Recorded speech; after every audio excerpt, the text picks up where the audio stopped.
rien à voir, j'imagine, avec la scatologie, parce que là, effectivement, au sens propre, ça peut être un film...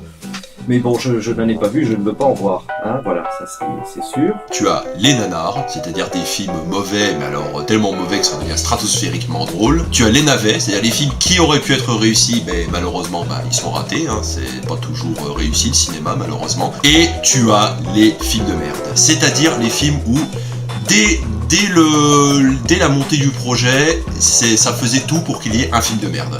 Un film de merde, je pense que c'est un film totalement nul, mais devant lequel on se fait chier. Par exemple, la nanar, on le regarde, on s'emmerde pas forcément parce que le jeu d'acteur fait qu'on se marre bien, ou tout simplement qu'on fait des facepalms à longueur de temps et qu'au final c'est cool. Mais un film de merde, on se fait juste chier devant.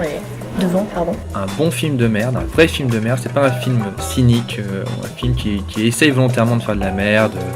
Moi, ça c'est plus des films de fous, quoi, des films qui sont barrés, où les auteurs sont conscients vraiment qu'il faut pousser les limites du genre, quoi.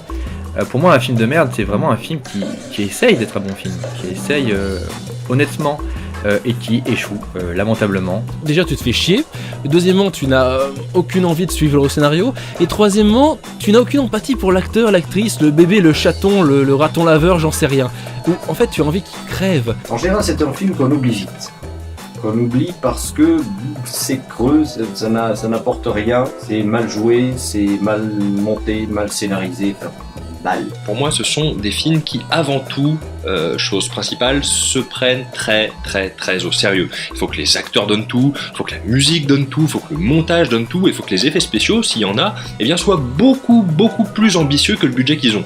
De sorte qu'ils seront tout rincés, du coup en face d'effets spéciaux tout rincés, les acteurs paraîtront tout rincés, la musique sera tout rincée, le montage et puis le scénario aussi évidemment sera tout rincé. Voilà. Donc ça c'est un film de merde, on va dire premium. Ce qui peut le faire passer à l'étape de pépite de merde, je dirais, et là c'est pas toi Hugo qui va me contredire, c'est un doublage français de merde, parce que là on rajoute une couche vraiment merdique et qui peut rendre l'œuvre vraiment savoureuse et passer d'œuvre de merde à chef-d'œuvre de merde. Un film de merde, pour moi, c'est comme un accusé condamné à mort parce qu'il avait un avocat commis d'office. Le projet ne l'intéressait pas à la base, il ne fait pas le moindre effort pour approfondir le sujet, il bâcle tout le processus, et il fait une piètre prestation qui ne convaincra jamais aucun spectateur, pardon. Oui, si vous aviez pas encore compris, je parlais bien de Die Hard 5. Mais quel film de merde! Va pourrir en enfer, jeune Moore! Un gros exemple, là, récemment, c'est World War Z. Parce que je suis désolé, un film de zombies catalogué tout public et en plus avec Brad Pitt et son brushing, non, désolé, c'est pas possible. En plus, il y a eu plein de multiples réécritures et tout. Donc voilà, à chaque fois que je pense film de merde, là récemment, je me dis c'est World War Z. Dark Shadows, fait par Tim Burton qui se copie lui-même, et Johnny Depp qui... Johnny, arrête de te déguiser s'il te plaît. Il y a quelques films qui ont marqué mon esprit, notamment un de David Lynch, je vais me faire conspuer, qui est représenté partout comme un chef-d'œuvre, et pour moi, malheureusement, c'est un film de merde. Je suis passé complètement à côté, je ne comprends pas, je n'ai pas aimé. Il s'agit de Lost Highway. Désolé, je suis passé à côté de ce film. Il s'est fichu. On dirait de l'art contemporain à l'écran, et du coup, ça m'a pas du tout parlé. Et pour moi, le meilleur film de merde à ce niveau-là, c'est Troll 2.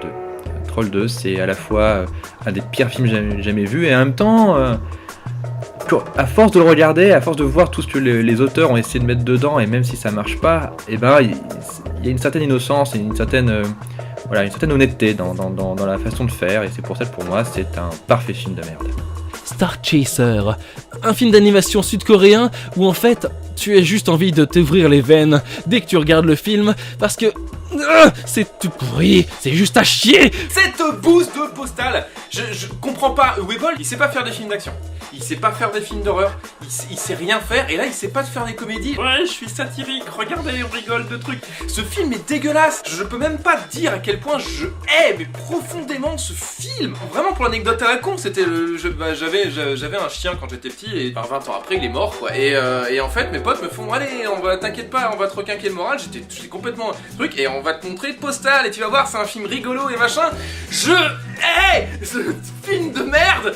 Pour ça, pour plein d'autres raisons, on peut rire de tout, effectivement, mais faut que ce soit drôle, faut que ce soit bien fait, faut qu'il y ait une écriture, faut qu'il y ait quelque chose, pas juste en disant regardez, on va se moquer des handicapés, et on va se moquer des Allemands, et on va se moquer... Non, pas ça. Il y a des gens qui aiment ce film, je comprends pas. Gros film de merde pour moi, le film que je hais de toutes mes tripes, qui me prend là, mais vraiment, et voilà, Postal quoi, de Weibol. Ciao.